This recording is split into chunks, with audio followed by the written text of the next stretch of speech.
म्हणून आणि तेवढ्या लोकांची कधून तुम्ही टेम्पररी व्यवस्था करा आणि 18 लाख सगळ्यांना बोलू आणि त्याला वेगळा प्लॅन पण आपल्याला बनवला. तोपर्यंत आम्ही एजीएस कॉलेजचे इंजिनियर बोलून घेऊन याचं स्ट्रक्चरल ऑडिट करायला लावतो.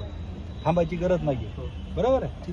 आणि मग तुमचं परमनंट जे सोल्युशन असेल, मागून जागा सोडणं, फिक्स करून घेणं, एवढं दबाई करणं, फक्त आता हे रात्रीतून काय होऊ नये त्याच्यासाठी आपण लक्षात घेऊ. कलेक्टर साहेब, आमची मागणी इतकी आहे, हे पहिले हे रस्ता इथून होता डायरेक्ट, हे रस्ता मधातून बंद झाला. हे रस्ता ऐका ना, ते आपण दोनच आमच्या गोष्टी, आम्हाला तुमच्याकडून काही नाही पाहिजे, आम्हाला ते रस्ता एक चालू करून हे रस्ता एक चालू, दोन्ही रस्ते सांगायला लागलो ना की त्याची मजबूती बघून मग तिथं रस्ता सोडू, नाही तर पाठीमागं 2 घरं सोडू. बरोबर, तेवढं मजबूतीकरण करू.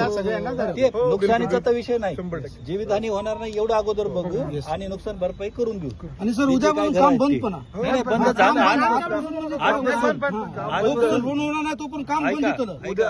आजपासून बंद आहे. ठीक आहे, आजपासून बंद आहे. सांगून गेले सकाळी येणार नाही. आपण आम्ही एक आता काम करूया, पुन्हा करणार आहे. काम कम्प्लिटली बंद. उद्या आपण जी टीम आहे ती आपण इथं बोलून घेऊ. उद्या एसजीएसची बोलूया बोलत आणि तोपर्यंत तुम्ही फायरच्या लोकांनी सर्वे करून जेवढं लोकांना काढायचं तेवढं काढा आणि इथं परमनंट व्यवस्था करून घेऊ.